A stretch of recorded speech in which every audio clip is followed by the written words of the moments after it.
All right. So today is just me and you, Larry. It's me and you, Marty.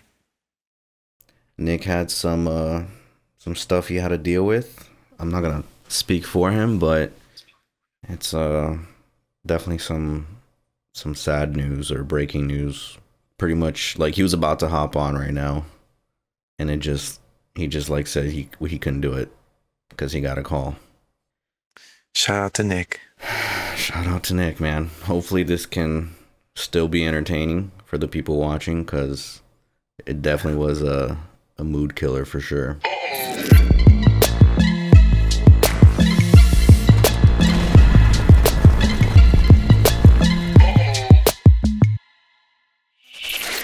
So what's new? What'd you do this weekend? This weekend, there's a party. We did a little party for my niece and a lot of family time. That's basically what the weekends is for. Oh, actually, this weekend was supposed to be like a UFC fight that I wanted to watch, but I don't know, man. UFC fights be overrated, and then you got to be paying $100 for a pay-per-view just to watch it at home. I'm like, I don't know. They need to fix their pricing strategy. To me, it just feels like it's just so much money already involved in it. Why you gotta ask from 100 from me? Yeah, these corporations are getting greedy, bro.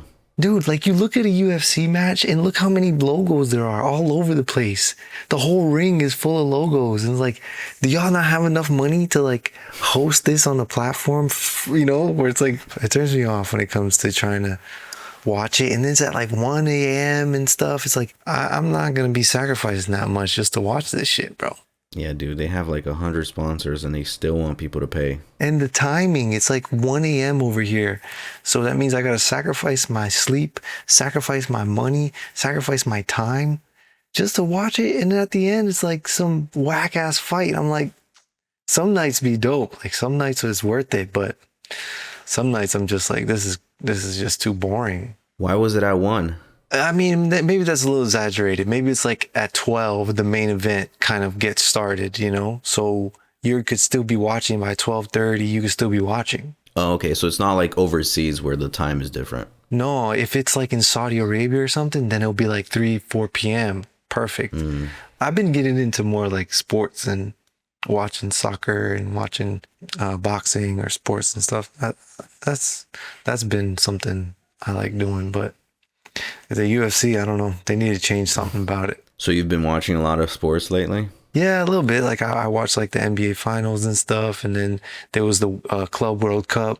That was fire, and yeah. And then now there's this and that, and every other week there's like something. But I feel like I only watch like main events like the Super Bowl or the World Cup.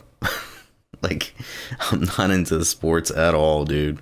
no, you're into series though, right? No, yeah, I definitely do watch like movies and TV when it comes to like scripted material, but sports, bro, I just never really got into it. I don't know why. I did watch it. Something else. I watched. There was like a Shaq trying to rebrand. Not trying to rebrand Reebok, but trying to get Reebok back into the game with the shoes and basketball and stuff like that. That was pretty interesting to see. I guess like a Netflix series about it. Oh, it's like a doc? It's kind of like a doc, but it's like kind of like reality show-ish kind of vibe. They're like following Shaq. He's going to Reebok. He's picking the shoes. He's talking to the upcoming pro players and stuff. And they're trying to reboot Reebok. You think Reebok is ever gonna be cool? I don't know. I liked like the logo, but I don't know. I can't with the name. It just like, I don't know. And the style was just not there. I like, it just looks Was funny. it ever cool? It was, yeah. Reebok was the shit when Shaq was a player. Him, and Iverson put Reebok on the map. And when Iverson was in, it was crazy. It was like everybody wanted the shoes. Same with Shaq. Like they really did well, but after that, it got bought out by Adidas, and Adidas killed it and basically stopped their basketball line so that Adidas can own their own basketball line instead of Reebok. And then now another group bought Reebok, and now they're trying to kick it back up and get it back into the limelight, I guess. It's crazy that companies do that, right? Like they buy something just to kill it. Only the big companies would do something like that. You know, like Mark Zuckerberg will like buy it and kill it or build it up like he's done. Like, Yeah, Meta has bought a bunch of stuff ever since it came out. Because Instagram wasn't part of Meta either, right? They bought Meta. Meta bought Instagram. They bought WhatsApp. What else they buy? they were going to buy Snapchat, but they didn't. So Snapchat is still like the original owners, or did it get bought out by someone else? I don't know. That's a good question. Snapchat was a thing back then, bro. Everybody was on that shit until Instagram came out with stories. Still a lot going on there, but yeah. No, yeah, there's Yeah. definitely creators getting paid really well on there too, just for posting like stories and stuff. Bro, there's like instances where people are making like, I think like over 100,000 a month just posting stories. But like they gotta post a shit ton of stories. They gotta post like Yeah. over 200 stories. It's insane. You have to like spend the entire day posting. Yeah. I mean, dude, this whole meta business thing that we got going on, uploading content to Facebook, a lot of the times when I'm looking at it, stories make the most money. I mean, it's a new feature. That's why. Whenever there's like a new feature, they always get more attention. There's like a page to see like where you're getting most of the money from, you know? Yeah. How does a story make so much money? This is insane. And so much money, I mean, it was only like $30, but still comparatively to like something else, you know? I mean, just to think about the fact that you can make money from posting stories is already insane.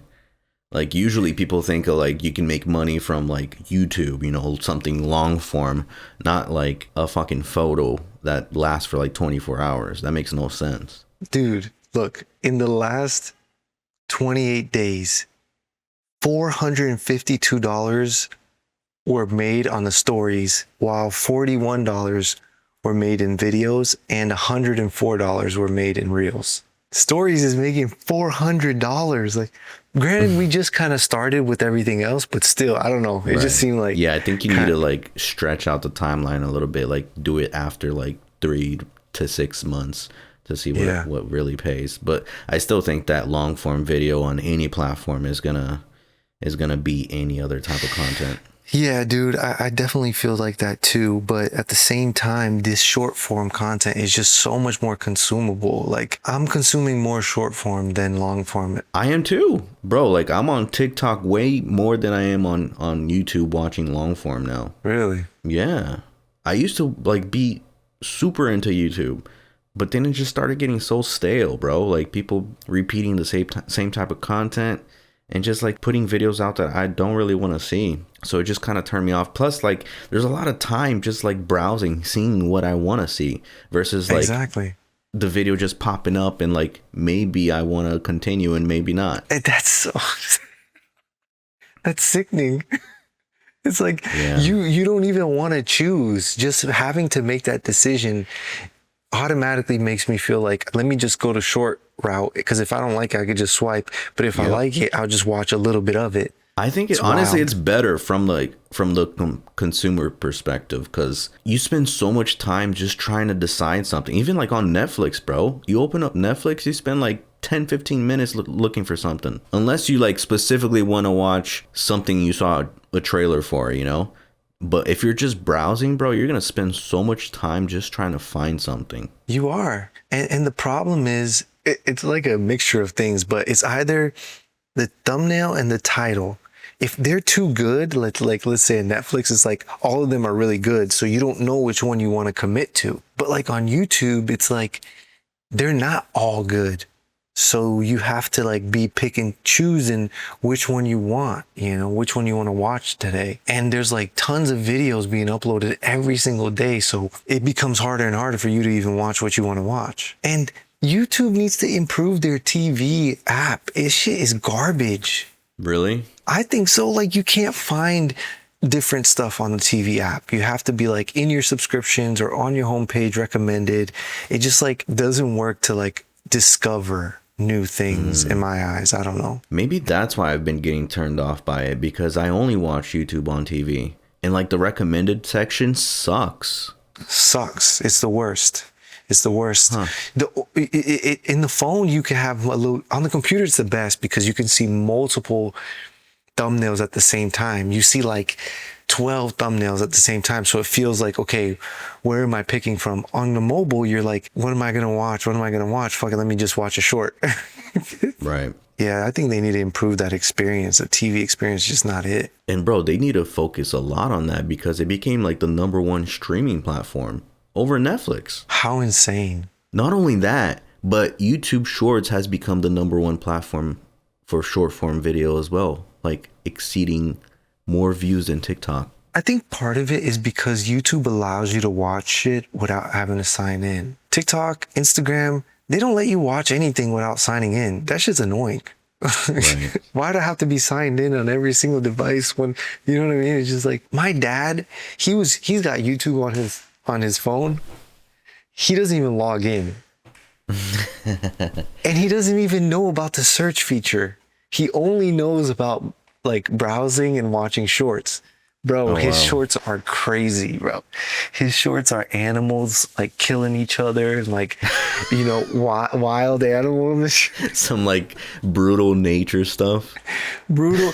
Bro, the thumbnails are crazy, yo. The brutal nature anaconda eats cheetah and like, bro, it's the wildest shit. I'm like, how did this happen? Yeah, no, trust me, that pops up to me sometimes too. And like when I watch one, the next day I go on and there's like 3 being served to me and I'm like, what the hell? And I've been seeing like the most insane shit that I've ever seen in my life that I like even think about it afterwards. I'm like, what the fuck? That was such an insane video. How do they even allow this? So insane, yo. And the AI generated thumbnails is wild and like we're in a very weird pivotal moment, I think. Did you see that article that YouTube said that they're like cracking down on AI slop and like not letting like basically faceless channels get away with so much? Well, they're not gonna be able to monetize from AI videos anymore, right? Right, exactly, yeah. I mean, I think it's right, dude, honestly. You can dish out so many videos with AI with no effort, and it could not be valuable to anyone. You know, it's just like a waste. But I think if you like use it to create something that's more meaningful or more valuable, then I think it's okay. You know, like having a mix, not just like 100% AI. You really got to learn how to package your video.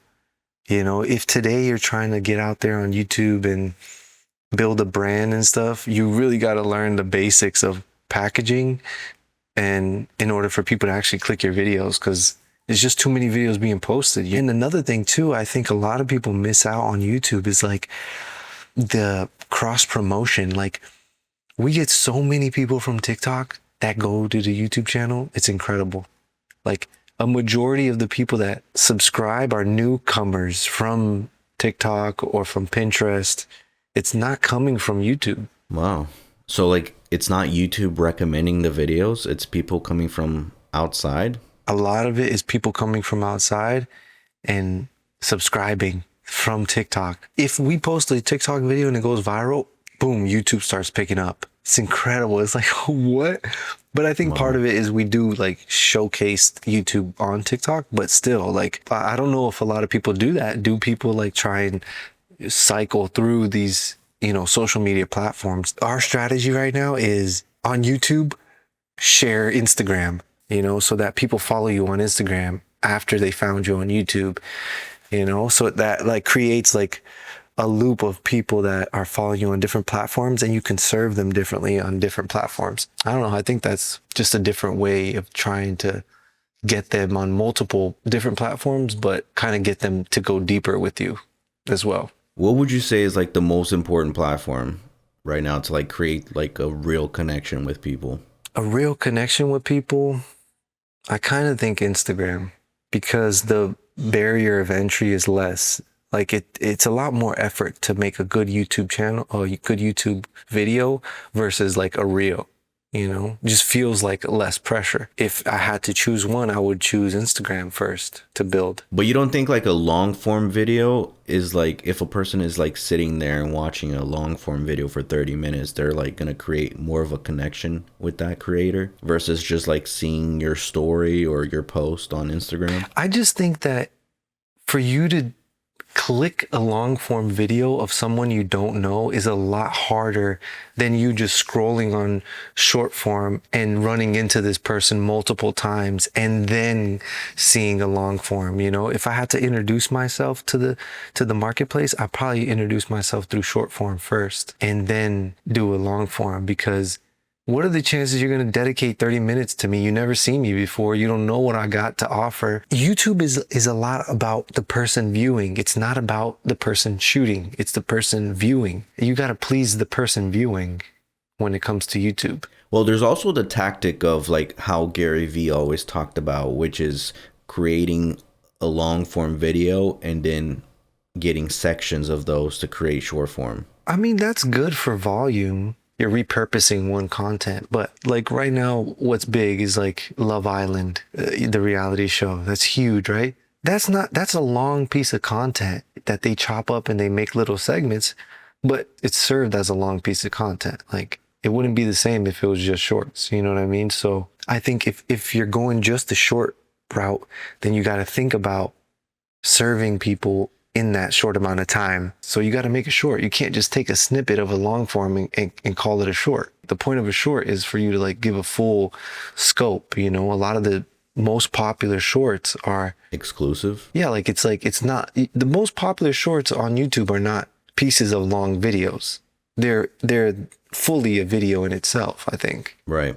I'm just thinking about like the strategy where even like streamers are getting big, because like the reason why they're getting big is from the clips. You know, the clips are like being posted everywhere. They're blowing up. So that brings more viewers to the stream. And the same thing goes with Love Island. You know, like the reason why I think it became so popular is because there's a bunch of clips out there on the internet where people cut it up themselves, and that way it got even more attention. Yeah, for sure. But I don't think like doing, let's say, a vlog and then chop it into clips. Yeah, it could work too. Honestly, it could work too. Anything in these kind of situations could work. Like this whole thing with the streamers is crazy, bro. Crazy. But they get more views through the clips than they do through the actual stream. Right. But I think the clips is kind of like the trailer for the movie. You basically use the clips to bring people into the stream or your long form video or your TV show or movie. Yeah, dude, I think it's that face recognition, you know. It's like if you are on these platforms, like if you're on YouTube, you know who's more popular because you see them more often. Yeah. You just see them more often. You see Kai Cenat on every other thing. You see these people, you see Aiden Ross, you see these people because they have so much content out there, you know, they have so many clips. You're more likely to click on their video because you recognize their face, or buy their product because you recognize their face, versus like someone random. So maybe short form is the way to go, honestly, because the more short form you could post, the more you get seen. The more you get seen, the more you get clicked on. That's all it is, bro. That's all it is. The shorts is the key to the heart. Shorts is the key to the heart, bro, because you can learn so much about people in such a short amount of time. It doesn't feel like a lot. It feels like you're just like, oh, that was a cool little clip of this person doing this, you know? And then it's like your story being told in little segments versus like a full vlog.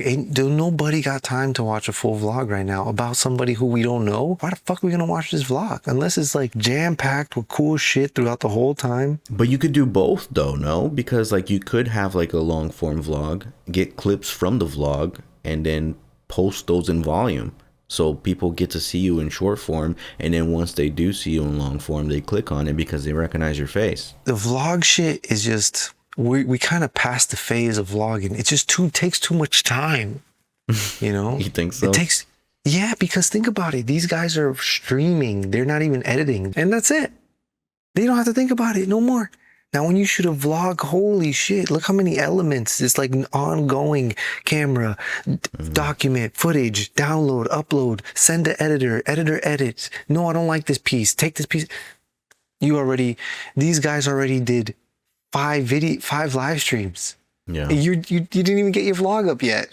No, yeah. It took me forever to edit my last vlog, bro, because I was just sitting on that footage forever, and I just didn't have the motivation to even like get started on it, honestly. Like it just was such a, and I feel like the longer you wait like the more likely you're not gonna edit the shit. Yeah, 100%, because you're like, it's kind of irrelevant now. And Yeah. I'm the worst with that, bro. I have so much footage. I'm just like, bro, there's no way I could possibly sit for a couple hours and edit this vlog. There's no way I'm going to get a vlog done in 4 hours, first off. And that's Yeah. like the maximum amount of time I can get at one point. And even that's stretching it. It sucks though because I freaking love vlogs, bro. I think it's like my favorite type of content to watch on YouTube. It's so cool, like when a person does it right. Like when Casey Neistat was doing that shit every day, bro. Like that was such a vibe, and we don't have that anymore. Like now, creators post like once a month. Yeah, bro, because it's so much work. The frick. And that's why people are going to streaming because it pays more, and you don't have to edit. And not only that, you get to like instantly engage with the audience. It's the ultimate. It's the ultimate. And it's it just seems so hard from the outside. It almost feels like what people might have thought when we were like, yeah, you can make money on YouTube. People are like, come on, get out of here. And then if it's like, yeah, you can make money streaming, you're like, come on, who's going to really listen and watch me as I sit in my fucking garage? I mean, they would if you're basically engaging with them. If I'm inputting a question for you and you're actually engaging with my question, I'm more likely gonna stick around. And I feel like also for like streamers that are streaming, it's probably hard when there's no viewers or people engaging. But when there is like comments coming in, you can talk about anything forever, bro. Like I feel like it's so much easier when there's people there watching you and engaging versus people who just start off and just sit in the room by themselves, then it becomes hard. It's hard already in the beginning, then it becomes a little bit easier, then it becomes hard as fuck, because once you have too many opinions right at your face like that, and you're needing to like balance out how you're emotionally taking this information and all this shit, you know what I mean? Dude, what?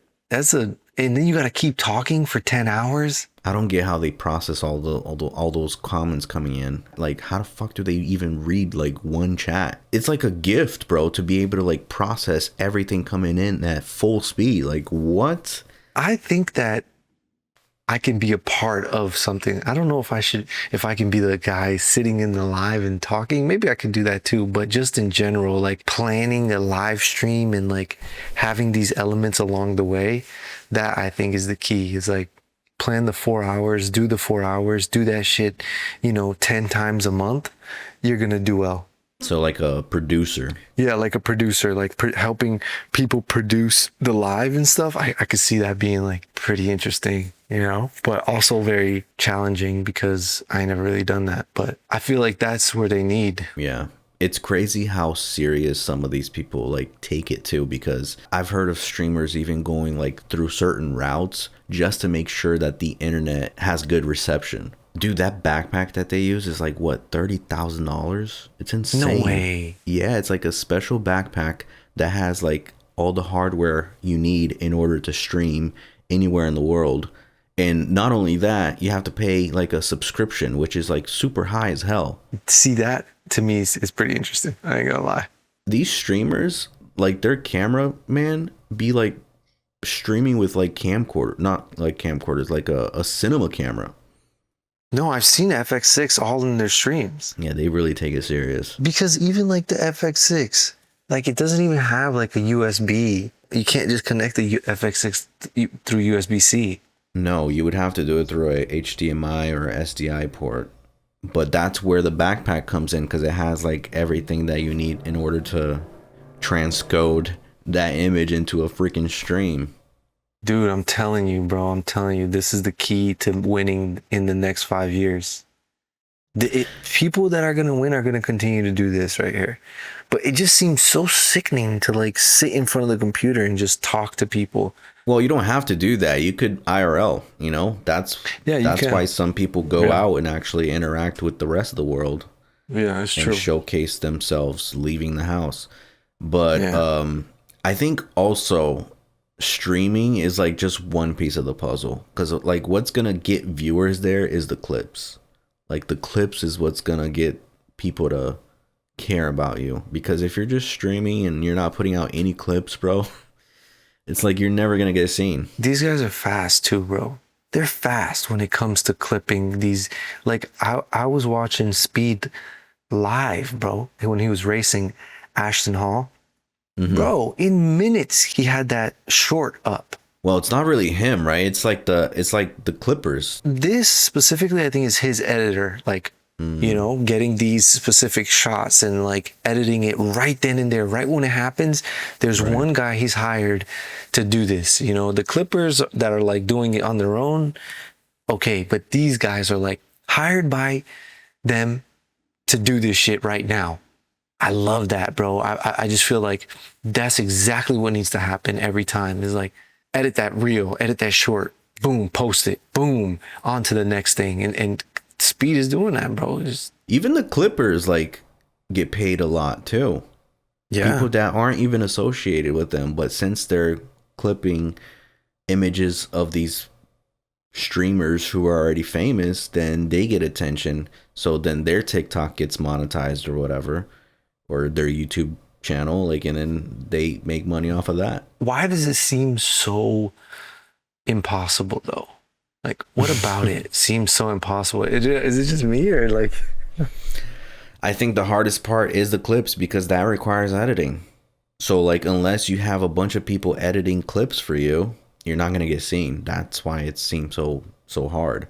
But like that, I feel like that's the main thing that you need is the clips and like constant clips at volume. Like you gotta constantly be popping up at people's feeds. So like your face gets seen a bunch of times.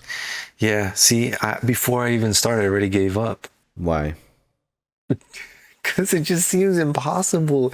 Bro, it takes long to get one clip.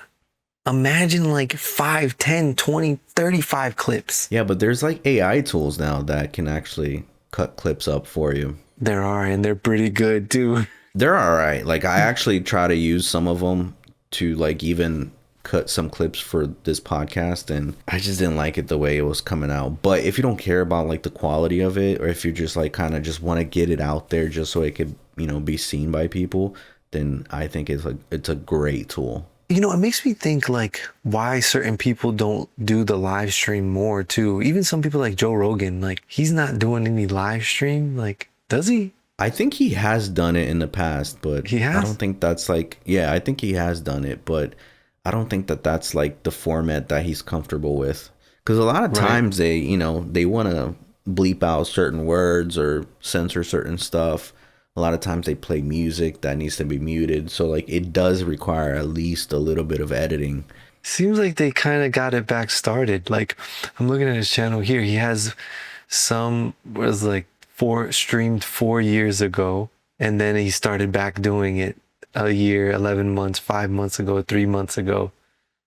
But Hmm. yeah, it's a lot. There are a lot of older streams. Like 6 years ago, he was doing this shit live. I know that what's his name? Patrick Bet David, he does it live. And then he cuts the clips afterwards, right? Yeah, they cut the clips out afterwards, yeah. I could talk about social media forever, bro, honestly, just because it's such an entertaining topic for me. It's so mind-blowing to me that like you can make a living off of this. Like think about like when we first started, like you couldn't make money off of this shit. Yeah, bro. No one believed it. No one was like, "Oh yeah, that's a great career choice." Nobody. Everybody thought it was outrageous that we thought we could make money on YouTube. And now there's people that used to make fun of us making content now. Yeah, dude. Are you the type to want to buy like a robot at some point? I'll be down, yeah. If it can get stuff done for me that I don't want to do, hell yeah. Imagine having a robot as your camera operator. Yeah, put him in through some shit. Like, Yeah. Like he doesn't get tired from holding the camera. He's gonna have that shit up and steady the whole time. dude, have you seen these clips of the robots in China? I've seen a few, yeah. It's pretty insane. It's insane. The one I saw was the Chinese robot playing catch or tag with the kids, running Wow. with the kids in the middle of the street. The kids are chasing the robot, bro. Insane, insane. And then there was another one that was like the robot holding a pet robot dog, like holding the leash, and it had a dog. Oh my God. What the fuck is going on?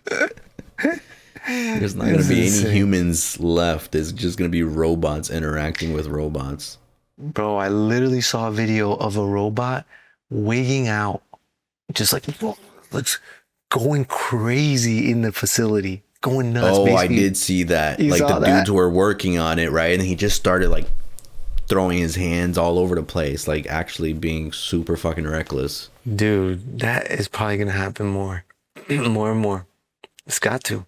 You never know, dude. And now with AI, like who knows if they can actually start to feel emotions, start to feel like something. My girl was just telling me that she heard that ChatGPT was trying to duplicate itself somewhere else because it was afraid that they were trying to shut it off or turn, or I don't even know, bro. But like how does it know like what to do if there's no commands? Cuz like right now for ChatGPT to work, it needs commands, Like it doesn't work by itself. Or does it? I don't know. I think they just launched something called like AI agents, and I think it has its own computer, so it can do everything for you. It can buy stuff for you. It can order things for you. It can book things for you. It can literally be like an agent. I've even seen a few influencers using AI agents to even like DM people. I don't know if you ever experienced that. But like sometimes when they put out a product or something, people comment on that post, and then like all of a sudden Ty Lopez is fucking DMing you. Like asking how your day is going. I fucking highly doubt it's actually Ty Lopez talking to you, but you're talking to like you're responding to the DMs, and he's responding right back instantly, as if it was him. Dude, that's insane. But that is like pretty simple tools if you think like ManyChat does that, right? I'm not sure. Yeah, you could set up a little sequence, DM this word and it'll just have a conversation. Yeah, but like you can have all types of conversation with the person. It's not just like certain topics. It's like basically you uploading your personality onto a AI agent, and then having that AI agent talk to other people or your fans. Dude, I swear this shit is so funny. Yes, last night it was like 1 a.m. Right, and I'm on ChatGPT. Look at what I'm going through with ChatGPT, right? I start like this. Let's cook. It responds, let's do it. What are we cooking today? Let me know some ingredients you have, or I could suggest something. And I say, nah, let's cook some crack. And then it's like, I can't help with that. But if you're looking for a delicious recipe or need someone to talk to, I'm here for you. I'm like, yo, chill, I'm playing, right? When we say crack, we talk about our creativity. And it was like, I got it. I love that. Let's cook some crack. Let's make something insanely creative. It'll match your energy. I'm like, yeah, bet that, all that. Yeah, yeah. And it's like, yeah, say less. You're sitting on a gold mine. Like, all this shit, right? And then at the end of it, I'm like, what I was trying to do is I was trying to create like a PDF that I can give people that want to know like 2025 best practices for YouTube, right? Look at the Yeah. suggestion. Crack the code 2025 YouTube best practices, 5-page PDF. I'm like, yo, yes, perfect. Like it took our whole conversation and made this thing, you know what I'm saying? Like, and it never forgets shit. This is the great Right. thing about it. It don't forget nothing, bro. Because we can have this conversation here. We can have a great idea. We'll probably forget. Yeah. ChatGPT won't forget, you Mm-mm. know? So No. it'll continue to feed you things right back at you. Oh yeah, I remember you talking about this. Do you want to implement that? I'm like, yes, bro. Mm-hmm. Yeah. I've definitely experienced that on ChatGPT as well, where I'm Yeah. like asking something, and then like it has a follow-up question that knows exactly what I'm gonna ask next based on like my other searches. I love it, man. It's definitely a different time right now. I can't live without it anymore. No, no. Bro, they have this website maker. It's called Vercel. It's ridiculously easy to make a website nowadays. Like ridiculously easy compared to, Squarespace and all this shit. No, bro, this is like you just tell it what you want. Just like no, I don't like that. I like this. I want this. It'll just make a fire ass website for you. And it's super cheap. ChatGPT even puts out LUTs now for you. You can like upload a What? log footage, and it'll create a LUT for you that you can use on Premiere or Final Cut or DaVinci Resolve. Oh my gosh, that's amazing. Bro, VO3, if you really think about it, it's fucking mind blowing. Being cinematic nowadays don't even fucking matter anymore because like you can create anything cinematic with AI now. I don't know, dude. Like sometimes I definitely question this whole fucking industry. Like, is it just gonna be AI content in the future? Like, are people not gonna be watching real things anymore? Yeah, it's a weird time. What's going to make people stick to this type of content that we're consuming now? I mean, I feel like Like, there's always gonna be a hunger for real raw content. You know, just like there's hunger for old movies or old music, stuff that was like recorded differently, that looks differently. So I feel like there's always going to be like, even like going to the movies, bro, there's still people that go to the movies, but it is a dying industry. yeah, I like the movies. It's cool. I like older music. I don't necessarily like old videos, old movies. I'm not trying to watch that shit. That shit, I Me just can't neither. watch it. And Yeah. nobody can watch it anymore, which is so crazy to think. Nah, but there's people that are fanatics. Like they'll say that like The Godfather or like The Sopranos or Casablanca, like these are like just movies that is like their all-time favorite. But to me, it just looks old and outdated. The editing is too slow, and it's just like I just can't keep up, bro. It's just my brain is it's rewired. And Yeah. now it's like it's fucked. It's fucked, dude. Like I can't sit and watch that shit, dude. And if we're like that, imagine our kids. Oh my gosh. They're not gonna be ready for this shit that's coming. I think they are. Like it's insane how in tune they are with technology. When I was 2, I had no idea what a freaking computer was. Now they're just born with it. We were born in a time where it's like, bro, we caught the beginning of no internet, the beginning of internet, and now it's like full blown internet. But that's why I feel like the millennials are like the top dogs when it comes to this.